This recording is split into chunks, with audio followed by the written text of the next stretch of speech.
भाई सबसे पहले तो आज 6 सितंबर यौम दिफा और यौम शहदा, इसके मौके पे मैं हमारे सारे शहदा और गाजी उनको सलाम पेश करता हूँ। नॉर्मली तो 6 सितंबर को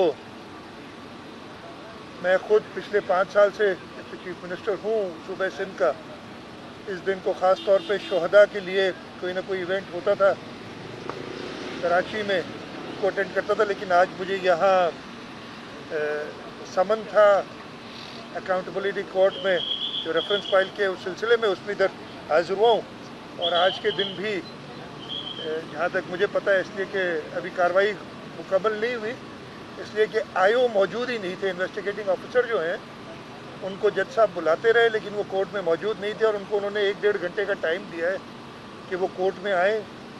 जज साहब की मेहरबानी है कि उन्होंने जो मुझे और बाकी जो मुल्ज़मान हैं उनको एग्जेम्प्ट किया है कि आप भले ना हो, इसलिए कि ऑब्जेक्शंस वकला की तरफ से आए हैं, जो डिफेंडेंट्स के वकला हैं, कि कई सफ़ात, आपको याद होगा पहले मैं बता चुका हूँ कि 66 वॉल्यूम हैं इस रेफरेंस के, और वकला ने कहा उनमें से 4 वॉल्यूम तो सिरे से है ही नहीं, दिए ही नहीं गए, और बाकी जो वॉल्यूम जो उनमें मुत्ताद पेजेस जो हैं वो मिसिंग हैं या वो पढ़े नहीं जा रहे।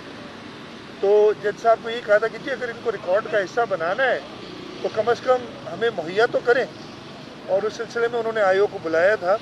आईओ साहब नहीं थे। अब देखें, जब नैब ये जो मिसिंग पेजेस हैं और जो इलेजिबल पेजेस हैं जो पढ़े नहीं जा रहे, इनको मुहैया करेगी तो हम कुछ बता सकेंगे कि आगे क्या है। आपने जिक्र किया कोरोना का, बिल्कुल सही कह रहे हैं। आज से कोई 1-1.5 महीना पहले कराची में ख़ास तौर पे और हैदराबाद में, हमारे बड़े शहरों में कोरोना की वबा बहुत फैल गई थी। हुकूमत सिंध ने कुछ स्टेप्स लिए जिनमें हमने 1 हफ़्ता कंप्लीट लॉकडाउन भी किया था। अल्लाह ताला की मेहरबानी हुई, जो 25-26% से भी ज़्यादा कोरोना की इन्फेक्शन रेट थी वो अब कम होकर 7-8% रह गई है कराची के अंदर। हैदराबाद में भी तकरीबन इतनी है, बाकी सूबे में और कम है।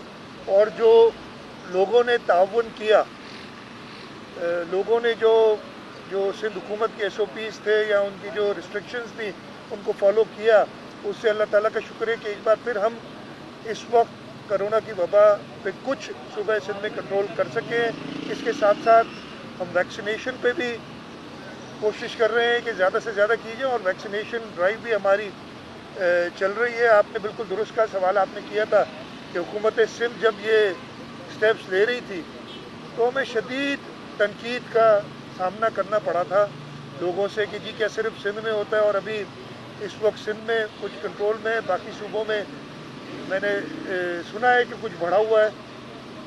इस हद तक कि जो UK की वो रेड लिस्ट है उसमें अभी तक पाकिस्तान को नहीं निकाला गया, और उन्होंने बताया यही है कि उन्होंने एक्सप्लेनेशन दी, आपकी शायद नज़र से गुजरा हो, कि उस रेड लिस्ट में ये कहा गया है कि जी पाकिस्तान के अंदर आदाद व शुमार से हम कन्विंस नहीं हो रहे कि जो इन्फेक्शन है वो इतनी है। और ख़ास तौर पे उन्होंने सिंध नहीं किसी और सूबे का जिक्र किया है जिसमें उन्होंने कहा कि आदाद व शुमार में हमें कुछ मसला नज़र आ रहा है और इस वजह से रेड लिस्ट में डाला है। ये हमारे लिए काफ़ी शर्मिंदगी का मकाम है कि इंटरनेशनली हमें ये कहा जा रहा है। मैं एक बार फिर ये दरख्वास्त करूँगा, हमने सूबा सिंध में बड़ा सख्त एक प्रोटोकॉल रखा हुआ है कि हम कभी भी कोई भी चीज़ अपने आवाम से छुपाते नहीं है। अगर इन्फेक्शन रेट बढ़ जाता है, चाहे तनकीद हो, हम वो पूरी डिटेल्स देते हैं, और हम वो उन्हीं जो हमारे पास नंबर्स आते हैं, हमारी जो कोरोना टास्क फोर्स है NCOC के दायरे-कार में रहते हुए हम अपने फैसले करते हैं। तो मेरी यही दरख्वास्त है कि हमें एक बार फिर पूरे मुल्क को इकट्ठा होके इस वबा को कंट्रोल करने के लिए पूरी कोशिश करनी चाहिए। अगस्त का महीना आपको पता है बहुत ख़राब था। अगस्त के महीने में जो डेथ्स हुई थी, तो जहाँ तक मुझे इल्म है सिंध के अंदर तो बाकी महीनों से कि कोई भी ऐसा महीने नहीं हुआ जो अगस्त का महीना हुआ था। तो हमने बिल्कुल इसका ख्याल रखा है।